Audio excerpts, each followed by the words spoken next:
6 दिसंबर शुक्रवार का दिन और पटना की सड़कों पर प्रदर्शन और बवाल। बीपीएससी छात्रों के बीच नॉर्मलाइजेशन की खबर पहुंची, जिससे बीपीएससी की तरफ से सिर्फ एक अफवाह बताया गया है। छात्रों के समर्थन में खान सर और गुरु रहमान उतर आए, लेकिन सवाल यही कि जिस नॉर्मलाइजेशन को लेकर आयोग ने इससे कोई लेना देना नहीं बताया है, उस पर बवाल क्यों? नॉर्मलाइजेशन है क्या, जरा इसे भी समझते हैं। बता दें, जब परीक्षा में अभ्यर्थियों की संख्या अधिक होती है तो इसे 2 पालियों या कई दिनों में आयोजित किया जाता है। हर पाली के लिए अलग अलग प्रश्न पत्र तैयार किए जाते हैं। यह कई सेट में होता है।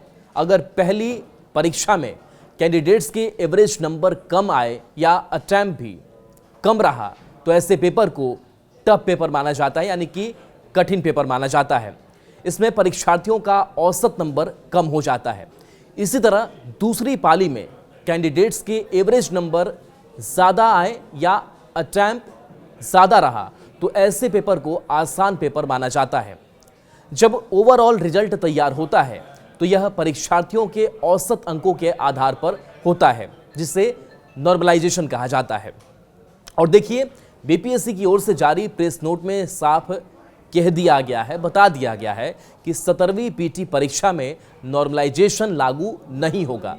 और इसको लेकर जो बातें चल रही हैं वो पूरी तरह से अफवाह और सिर्फ अफवाह है, क्योंकि न विज्ञापन में इसका कहीं जिक्र है और न ही परीक्षा में नॉर्मलाइजेशन का कोई प्रस्ताव। आयोग ने साफ साफ लिखा है कि कुछ कोचिंग संचालकों की ओर से अभ्यर्थियों में भ्रम फैलाया गया।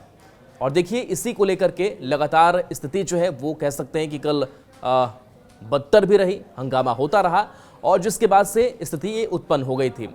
आयोग ने अभ्यर्थियों से शांतिपूर्ण परीक्षा की तैयारी की अपील की है।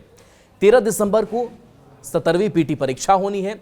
इसके साथ साथ कल खान सर की भी गिरफ्तारी या हिरासत में लिए जाने की खबरें तैरती रहीं, लेकिन पटना एसएसपी राजीव मिश्रा ने खुद न्यूज़ 18 से इस खबर का खंडन किया। उन्होंने फोन पर बातचीत भी की और उनका बयान भी हमने रिकॉर्ड किया।